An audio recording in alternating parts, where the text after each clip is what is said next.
নৌকা বিশাল একটি সাগরে ভেসে চলে। কখনো যাত্রীদের বা কখনো বিশাল বস্তুকে নিজের সাথে বহন করে নিয়ে চলে, এক স্থান থেকে অন্য স্থানে পৌঁছে দেয়। এই নৌকা কখনো সাগরে আটকে পড়ে বা কখনো ডুবে যেতেও পারে, কিন্তু এই নৌকা তখন ডুবে যায় না যখন এর আশেপাশে অধিক মাত্রায় জল থাকে। এটা তখন ডুবে যায় যখন ও নিজের আশেপাশের থাকা জলকে নিজের ভেতরে প্রবেশ করতে দেয়। যখন আস্তে আস্তে এই জল প্রবেশ করতে থাকে, নৌকা ভারী হতে থাকে আর আস্তে আস্তে ডুবে যায়। এটা আমাদের কাছে একটা শিক্ষা।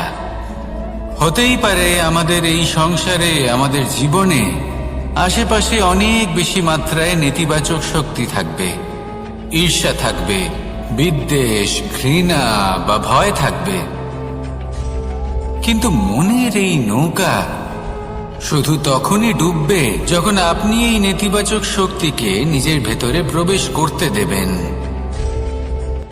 মনে রাখবেন, এই নেতিবাচক শক্তিকে কখনো নিজের মনে প্রবেশ করতে দেবেন না।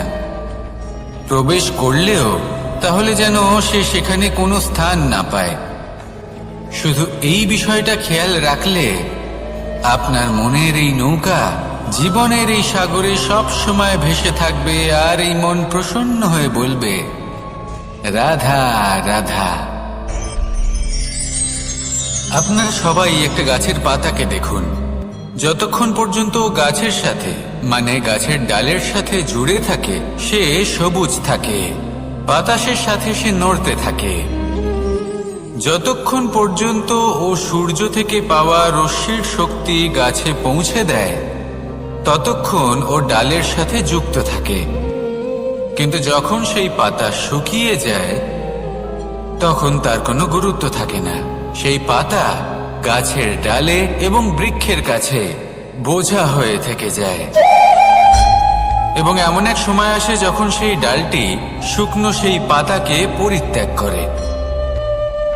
এটাই আমরা এই প্রকৃতিতে দেখি এবং এটাই হলো সত্য। আর এটাই আমাদের জীবনে খুব বড় একটা শিক্ষা। যদি আপনিও নিজের জীবনে নিজের আপনজনদের কাছে বোঝা স্বরূপ হয়ে দাঁড়ান, তাহলে তারা আপনাকে যতই ভালোবাসুক না কেন, ওনারা যদি নাও চান, তাহলেও এমন এক দিন আসবে যখন আপনার আপনজন আপনাকে পরিত্যাগ করবে। সেই জন্য সবসময় আত্মনির্ভর হয়ে ওঠার চেষ্টা করুন, নিরন্তর পরিশ্রম করতে থাকুন, কারোর উপর বোঝা হয়ে থাকবেন না, বরং তার সাথে মিলে দায়িত্ব পালন করুন। এমনটা করবেন, তাহলে আপনার সম্মানও বজায় থাকবে এবং সম্পর্কের মধ্যে আপনার মূল্যও বজায় থাকবে। আসুন আর আমার সাথে ভালোবেসে বলুন, রাধা রাধা। চলেছে এই মন দুঃখে ভরে উঠবে, মনে প্রশ্ন আসতেই থাকে যার উত্তর আমরা পাই না, নিজেদের লক্ষ্য বুঝতেই পারি না। এইভাবেই আমাদের জীবনেও যদি এমন কিছু হয় যা অত্যন্ত দুঃখজনক, যদি এমন কোনো কঠিন অধ্যায় আপনার জীবনে আসে, থামবেন না। তা হলো আপনার জীবনের কাহিনীর একটি যন্ত্রণাদায়ক, দুঃখজনক অধ্যায় মাত্র। শেষ পর্যন্ত এই কাহিনীতে টিকে থাকুন, কর্ম করতে থাকুন। আপনি বুঝতে পেরে যাবেন যে এই কঠিন পরিস্থিতি আপনার জীবনে কেন এসেছিল। আপনি শিক্ষাও লাভ করবেন এবং লক্ষ্য লাভ করবেন।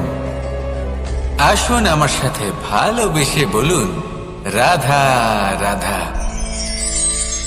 মুক্তোর এই মালা দেখতে কত সুন্দর হয়, তাই না? যিনি ধারণ করেন তাকেও এটা শীতলতা প্রদান করে, আর যে ব্যক্তি দেখে তার চোখও এই দৃশ্য দেখে শান্তি উপলব্ধি করে। কিন্তু ভাবুন, যদি এমন কিছু হয় যে সুতো দ্বারা এই মুক্তোর মালা তৈরি হয়েছে সেটা কেউ ছিঁড়ে দেয়, তাহলে এই মুক্তোর মালা ছিঁড়ে যাবে আর সমস্ত মুক্তো মাটিতে পড়ে যাবে, ছড়িয়ে পড়বে। তখন কি আমরা এটা ভাববো যে এটা তো মাটিতে পড়ে থাকা বস্তু, এটা আমি তুলবো না? ভাববো না, তাই না? আমরা নিচু হয়ে একটা মুক্ত কুড়িয়ে নিই এবং আবার এদের সুতোর মধ্যে প্রবেশ করাই। কেন? কারণ এই মুক্ত হলো বহুমূল্য। এতে কোনো সন্দেহ নেই যে এই মুক্ত হলো বহুমূল্য। কিন্তু এর থেকেও অনেক বেশি বহুমূল্য হলো আমাদের জীবনে আমাদের সম্পর্ক, আমাদের বন্ধু বান্ধব। এই সম্পর্কেও কখনো কখনো বিবাদ হয়, মনোমালিন্য হয়, এগুলোও ছড়িয়ে যায়।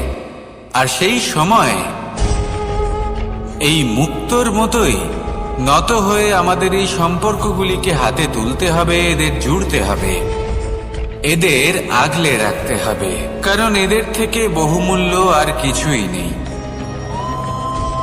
আর যদি এই কাজটা আপনি শিখে নিতে পারেন, তাহলে আপনার জীবনের এই সম্পর্ক, এই বন্ধুত্ব সবসময় আপনাকে বল প্রদান করবে, আনন্দ প্রদান করবে। আর এই মন সুপ্রসন্ন হয়ে বলবে, রাধা রাধা। সুখ এবং দুঃখ এই দুই হলো আমাদের জীবনের অবশ্যম্ভাবী এবং গুরুত্বপূর্ণ অঙ্গ। আমাদের সকলের জীবনে কখনো সুখও আসে, আবার কখনো দুঃখও আসে। আমরা সবসময় ভাবি আমরা কিভাবে সুখ লাভ করব, কিভাবে আমরা দুঃখ থেকে দূরে থাকতে পারি। আর এই জীবনে যা কিছুই ঘটুক না কেন, সে সব কিছু আমরা সুখ এবং দুঃখের মাপদণ্ডে মেপে থাকি। এবার এখানে একটা ছোট্ট বিষয় আছে, এটা ভেবে দেখতে হবে যে কে আসলে সুখী ব্যক্তি। সুখী ব্যক্তি হলেন তিনি যিনি নিজের জীবনে নিজের কর্মের বিশ্লেষণ করে থাকেন, সেই বুঝে পদক্ষেপ নেন। উনি কি করতে চলেছেন সেটা উনি জানেন। আর যদি ওনার কোনো দোষ থাকে বা ভুল থাকে, তাহলে সেগুলো শুধরে নিয়ে এগিয়ে চলেন। সেই জন্য উনি সুখী হন। অন্যদিকে যে ব্যক্তি দুঃখী, তিনি কি করেন? তিনি নিজের উপর নয়, অন্যের উপর নিজের নজর রাখেন যে তিনি কি করছেন, কিভাবে কর্ম করছেন। ওনারা অন্যের নিন্দা করেন, অন্যের সাফল্য দেখে ঈর্ষা করেন, ক্রুদ্ধ হয়ে যান, ওনাদের বাধা দিতে চেষ্টা করেন। সেই জন্যই তো ওনারা দুঃখী হন। এই সংসারে এমন অনেক ব্যক্তি আছেন যারা এই কারণে দুঃখী নন যে তাদের জীবনে দুঃখ আছে। তারা এই কারণে দুঃখ পান কারণ অন্যের জীবন অনেক বেশি সুখের। দেখুন, শেষ পর্যন্ত আপনাকে নিজের কর্মের প্রতি মনোসংযোগ করতেই হবে, অন্যের প্রতি নয়। কারণ আপনার জীবনে আপনার কর্ম হলো এমন একটা জিনিস যা আপনার নিয়ন্ত্রণে আছে। নিরন্তর চেষ্টা করতে থাকুন, নিজের কর্মকে বুঝতে শিখুন, শুধরে নিন, নিজেকে শ্রেষ্ঠ করে তুলুন। তখন সাফল্য নিজে থেকে আপনার কাছে আসবে। আর এই মন প্রসন্ন হয়ে বলবে, রাধা রাধা।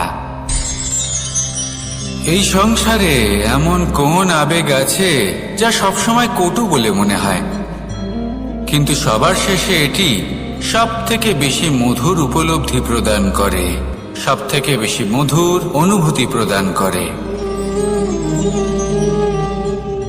উত্তর পেলেন না? আপনাকে একটা উদাহরণ দিই। যখন মাতা সীতাকে অপহরণ করা হয়েছিল, তখন শ্রীরাম অপেক্ষা করেছিলেন 4 মাস পর্যন্ত। উনি খুঁজতে চেয়েছিলেন, কিন্তু উনি ওনার খোঁজ বন্ধ রেখেছিলেন। কল্পনা করে দেখুন ওনার কতটা যন্ত্রণা হয়েছিল।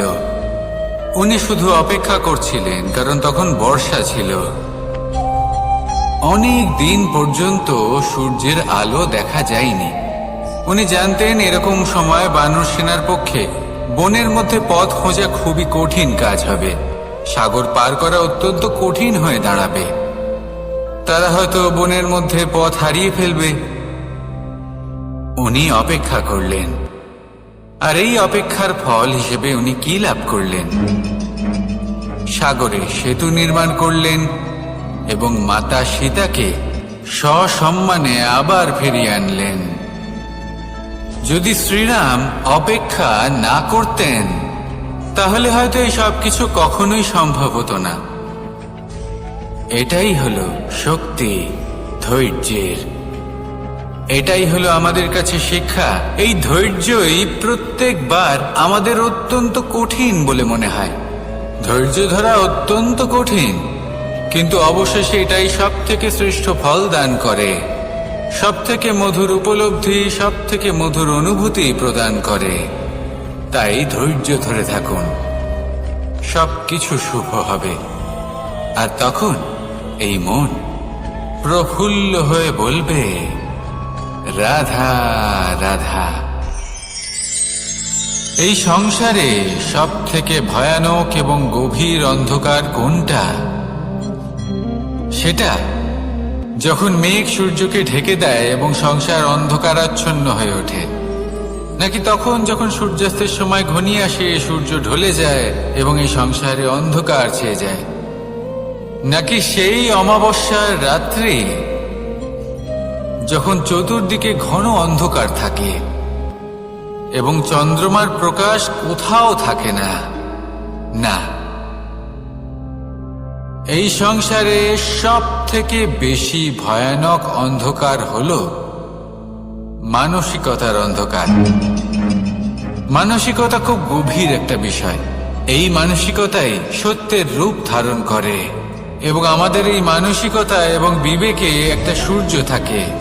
যদি আমরা এটা জীবন থেকে বের করে ফেলি তাহলে নিরাশা, হতাশা, অসফলতা এর এমন এক ঘন অন্ধকারে আমরা ফেসে যাব যে তার থেকে বাইরে বের হওয়া প্রায় অসম্ভব ব্যাপার হয়ে দাঁড়াবে। বড়ই কঠিন হয় সেই সময়। সেই জন্য ইতিবাচক মনোভাব থাকা খুব প্রয়োজনীয়। এটা ভাববেন না যে এটা আমার সাথে কেন হলো, এই সমস্যা কেন এলো, ওই ব্যক্তি আমার সাথে এটা কেন করলেন। এটা ভাবুন যে আমি জীবনে যে পরিস্থিতিতে দাঁড়িয়ে আছি তার থেকে আমি ঠিক কিভাবে বাইরে বেরোতে পারবো। যতই ঘন অন্ধকার থাকুক না কেন, খুব ছোট একটা প্রদীপের প্রকাশ আমাদের পথপ্রদর্শক হয়ে দাঁড়াতে পারে। আর আমাদের জীবনে এই ছোট্ট একটা প্রকাশ হলো আশা। এই আশার একটি কিরণ আমাদের অত্যন্ত গাঢ় অন্ধকারেও পথ দেখাতে পারে। তাই এই আশাকে সব সময় মনে প্রজ্বলিত করে রাখুন। গাঢ় থেকে গাঢ় অন্ধকারের সাথে, কঠিন থেকে কঠিনতর সমস্যার সাথে লড়াই করুন, সামনে এগিয়ে চলুন, আর আমার সাথে ভালোবেসে বলুন, রাধা রাধা। এই সংসারে যখনই কোনো সমস্যা আসে তখন আমরা আমাদের সব থেকে বড় সম্বলের কাছে আশ্রয় খুঁজি, তা হলো আমাদের বিশ্বাস। এবার প্রশ্ন হলো এটাই যে এই বিশ্বাস কার উপর করা যেতে পারে? পরিবারের উপর, বন্ধুর উপর, নাকি তাদের উপর বিশ্বাস করা উচিত যাদেরকে আমরা কখনো সঙ্গ দিয়েছি?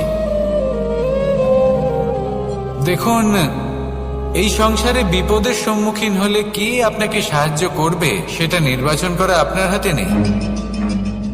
সেটা সেই সকল ব্যক্তির উপর নির্ভরশীল যে তারা আপনাকে সাহায্য করবে নাকি করবে না। অর্থাৎ যখনই কোনো বিপদ আসে সর্বপ্রথম তার সম্মুখীন আমাদের নিজেকেই হতে হয়, আর তার জন্য প্রস্তুত থাকা প্রয়োজনীয়। সেই শক্তি, সেই সাহস অর্জন করা প্রয়োজনীয়। দেখুন, যখনই অন্ধকার আসে তখন সবার আগে কে আপনাকে ত্যাগ করে চলে যায়? আপনার নিজেরই ছায়া। এই অন্ধকারের সম্মুখীন হতে হয় অন্তরের প্রদীপের দ্বারা, অন্তরের আত্মা দ্বারা। তবেই আপনি অন্ধকারের ওপর জয়লাভ করতে পারবেন। সেই জন্য যে বিপদই আসুক না কেন, নিজেকে তার জন্য প্রস্তুত রাখা উচিত। সেই সাহস নিয়ে আসুন। এমন কোনো বিপদ নেই যে আপনাকে ভেঙে দিতে পারে। আসুন আমার সাথে ভালোবেসে বলুন, রাধা রাধা। আমাদের সকলের জীবনেই দুই ধরনের ব্যক্তি থাকেন, বন্ধু এবং শত্রু। তারা হলেন আমাদের প্রিয় বন্ধু, যারা আমাদের জীবনে সবসময় আমাদের পাশে থাকেন। কখনো কখনো আমরা তাদের জন্য কিছুই করি না, তাও তারা আমাদের আনন্দ প্রদান করেন, ভালোবাসা প্রদান করেন। আর অন্যদিকে থাকে আমাদের শত্রু। দেখতে গেলে যখন আমরা জন্ম নিই তখন কিন্তু আমাদের কোনো বন্ধু থাকে না, আমাদের কোনো শত্রুও থাকে না। কিন্তু যত ধীরে ধীরে আমরা জীবনে এগোতে থাকি, আমাদের বয়স বাড়তে থাকে, তখন আমাদের বন্ধু আর শত্রু এই দুইয়ের সংখ্যা বাড়তে থাকে। আর সেই সবকিছু নির্ভর করছে আমাদের কথার ওপর এবং আমাদের ব্যবহারের ওপর। এবারে আপনি যদি কোনো ব্যক্তিকে স্বাগত জানান উদার চিত্তে, ভালোবেসে, তাহলে সেই ব্যক্তি আপনার বন্ধু হবেই হবে। কিন্তু যদি আপনি নিজে হাতে কাউকে সামনে অগ্রসর হতে বাধা দেন, বিনা কারণে তার সাথে খারাপ ব্যবহার করেন, তাহলে তার মনে শত্রুতার বোধ অবশ্যই জেগে উঠবে। আর রইল বিষয় কথার, যদি আপনার কথা মধুর হয় তাহলে সবাইকে আপনি আপন করে নিতে পারবেন। এই কথাই যদি কটু হয় তাহলে আপনার আপনজনেরাও দূরে চলে যেতে পারে। তাই নিজের কথার উপর সংযম রাখুন এবং নিজের আচরণ উদার করে তুলুন। জীবনে সুখই সুখ থাকবে। আসুন আমার সাথে ভালোবেসে বলুন, রাধা রাধা। একদিকে হলো আঙুর আর অন্যদিকে কিশমিশ। দেখতে গেলে এই দুটোই সবারই খুব প্রিয়। শিশু হোক, যুবক হোক বা কোনো বৃদ্ধ ব্যক্তিই হোক না কেন। আর দেখতে গেলে এই কিশমিশ, এটা আঙুর থেকেই আসে, তারই অন্য একটি রূপ। কিন্তু কখনো হাটে যান আর গিয়ে জিজ্ঞেস করুন যে এই কিশমিশ আর আঙুর, এই দুইয়ের মধ্যে অধিক মূল্য কার? আপনিও নিশ্চয়ই জানবেন যে কিশমিশের মূল্য আঙুরের থেকে অনেক গুণ বেশি। এবার এরকম কেন হয়? এর পেছনে কি কারণ থাকতে পারে? একদিকে হলো সেই আঙুর যা টাটকা অবস্থায় গাছ থেকে পেড়ে খাওয়া যায়, আর অন্যদিকে হলো কিশমিশ যাকে মাসের পর মাস রোদে ফেলে রাখা হয়। একদিকে আঙুর যা কিনা অত্যন্ত রসালো, আর কিশমিশে কোনো রসই নেই। একটি হলো অত্যন্ত কোমল এবং সুন্দর, অন্যটি অমসৃণ এবং তাতে বিন্দুমাত্র সৌন্দর্য নেই, তাও তার মূল্য বেশি। এইসব কেন হয়? এই কারণেই হয় কারণ সেই আঙুর অনেক মাস পর্যন্ত রোদ সহ্য করে থাকে, কষ্ট সহ্য করে থাকে, তবেই সেই আঙুর কিশমিশে পরিণত হয়। এবার জীবনের কড়া রোদ যাকে সহ্য করতে হয়, তার সাথেও এটাই হয়ে থাকে, তারও মূল্য আপনা থেকেই বৃদ্ধি পায়। আপনার জীবনে আপনার গুণ, আপনার প্রতিভা, তা অত্যন্ত গুরুত্বপূর্ণ। কিন্তু যখন আপনি অভিজ্ঞতা লাভ করেন তখনই সেই অভিজ্ঞতা আপনার গুণ এবং প্রতিভাকে আরো অনেক বেশি শ্রেষ্ঠ করে তোলে। তাই জীবনের কঠোর রোদের মধ্যেও দাঁড়িয়ে থাকাটা শিখে নিন, সাহসের সাথে কঠিন পরিস্থিতির সম্মুখীন হওয়াটা শিখে নিন। ঠিক এইভাবেই অভিজ্ঞতা লাভ করতে হয়, আর এই অভিজ্ঞতা আপনার মূল্য বৃদ্ধি করতেই থাকবে, করতেই থাকবে। আর তখন এই মন প্রসন্ন হয়ে বলবে, রাধা রাধা। এই সংসারে সব থেকে বড় ব্যক্তি কে? আপনি বলবেন, এই কেমন ধরনের প্রশ্ন?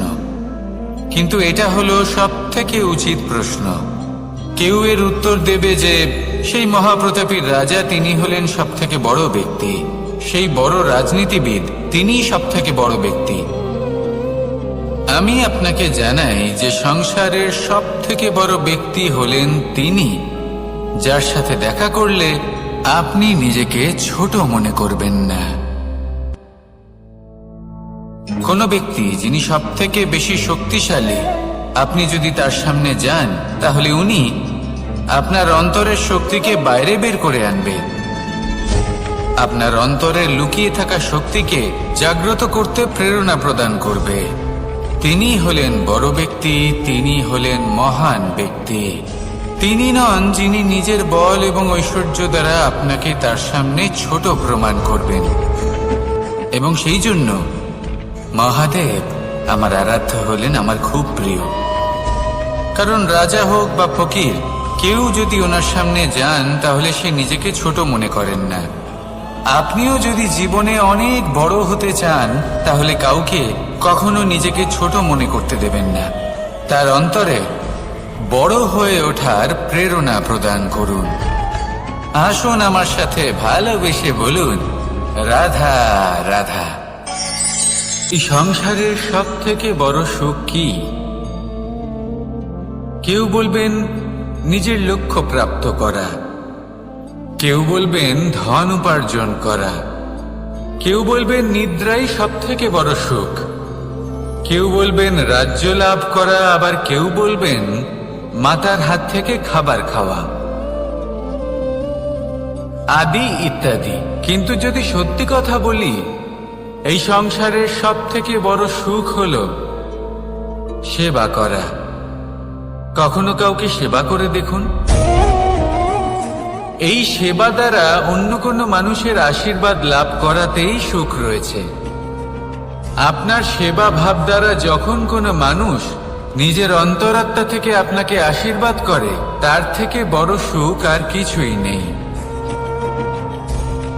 কারণ প্রত্যেক মানুষের মধ্যে ঈশ্বর বাস করেন। নরের সেবাই হল নারায়ণের সেবা। নিষ্কাম সেবা করাই হলো সব থেকে বড় সুখ। তাই নিজের অন্তরে সেবার এই ভাব জাগ্রত করুন। যে সুখের কথা আমি বলছি, সেই সুখ অনুভব করেই দেখুন। এই মন সুপ্রসন্ন হয়ে বলবে, রাধা রাধা। বাহ! পুষ্পের সুবাস আমার খুব ভালো লাগে। অত্যন্ত সুন্দর হয় এই পুষ্প। এইভাবে চারিদিকে পুষ্প দেখে মন আনন্দিত হয়ে ওঠে। এবার আপনারা ভেবে দেখুন, আমার চারিদিকে পুষ্প নয়, আগুন আছে। তাহলে কি হবে? আমার শরীর কি জ্বলে যাবে না? অবশ্যই জ্বলবে। শরীরকে কি আগুনের তাপ সহ্য করতে হবে না? অবশ্যই সহ্য করতে হবে। এটাই হলো প্রকৃতির নিয়ম।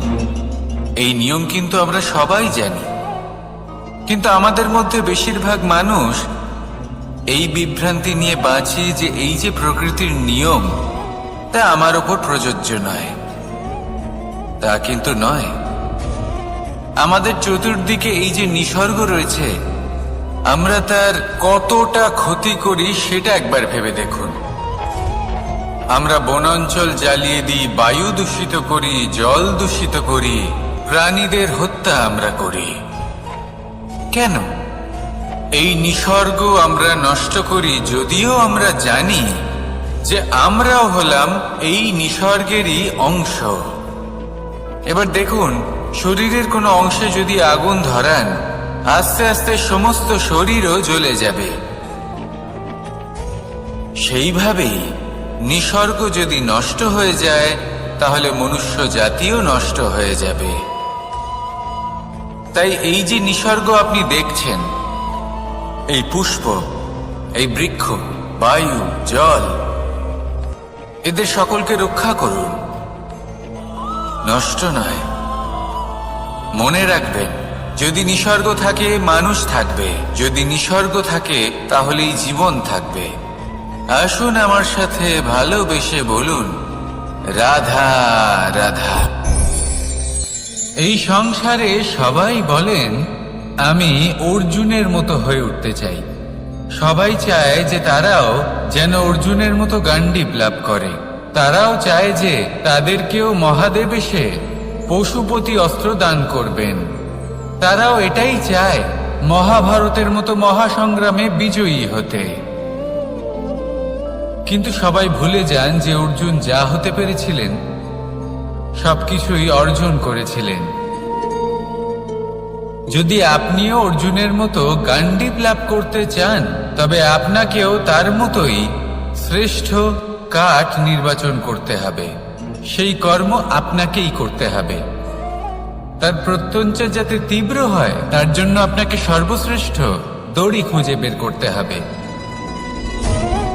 আপনার বাণ যাতে ঘাতক হয় সেই জন্য আপনাকে নতুন নতুন ধাতু খুঁজে বের করতে হবে। সেই শিক্ষা আপনাকে লাভ করতে হবে, তবেই আপনার ইচ্ছে পূর্ণ হবে। অর্জুন হওয়া বড়ই সরল যদি আপনি কিভাবে অর্জন করতে হয় তা জানেন। শুধুমাত্র স্বপ্ন দেখেন যারা, তারা কখনোই অর্জন করতে পারবেন না। কিন্তু যদি কেউ অজ্ঞাতবাস ভোগ করতে পারে, যদি কেউ লাক্ষাগৃহ থেকে পালিয়ে বাঁচতে পারে, যদি কেউ কঠোর তপস্যা করতে পারে, প্রতীক্ষা করতে পারে এবং পরিশ্রম করতে পারে, তাহলে সে অর্জুন অবশ্যই হয়ে উঠবে। যদি আপনি অর্জুন হয়ে উঠতে চান তাহলে কর্ম করতে শিখুন আর আমার সাথে ভালোবেসে বলুন, রাধা রাধা। জীবন থাকলে লক্ষ্য অবশ্যই থাকবে। যদি লক্ষ্য থাকে তার পথ অবশ্যই থাকবে। যদি পথ থাকে তাহলে বাধা অবশ্যই থাকবে।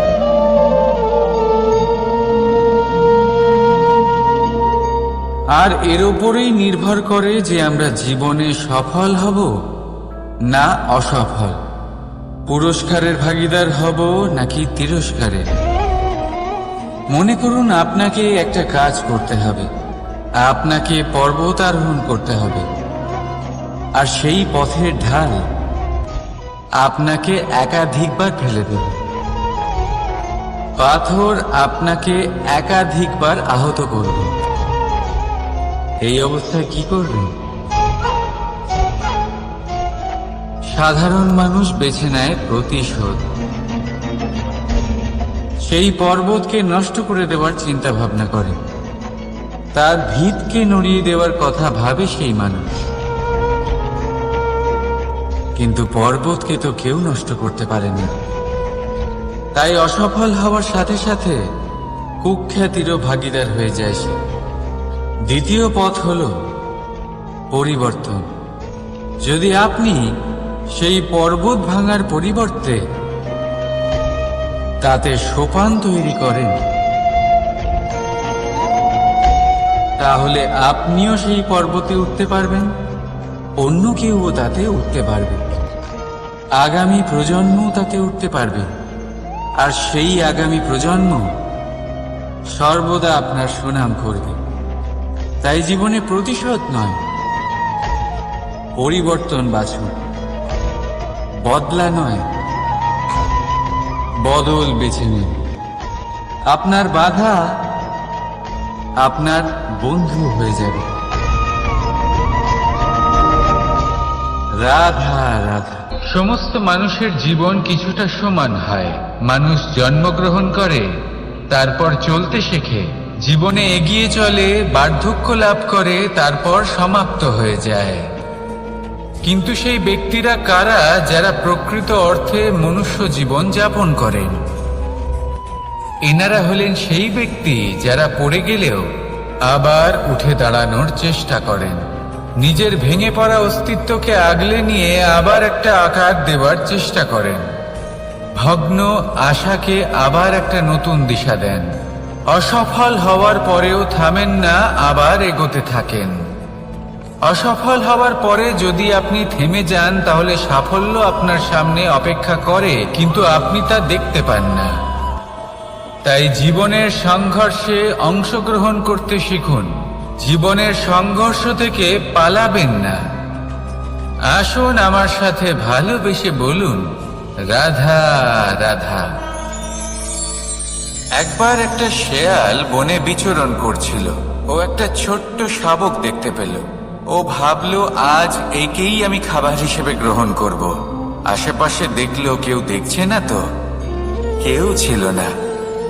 আর সেই শাবকের উপর আক্রমণ করল, যা হলো একটা ঘোর অপরাধ।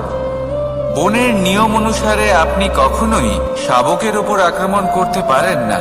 তারপর এই খবরটা যখন রাজা সিংহ জানতে পারলেন, সভার আয়োজন করলেন। কিন্তু সেখানে শেয়াল বলল, আমি তো এরকম কিছু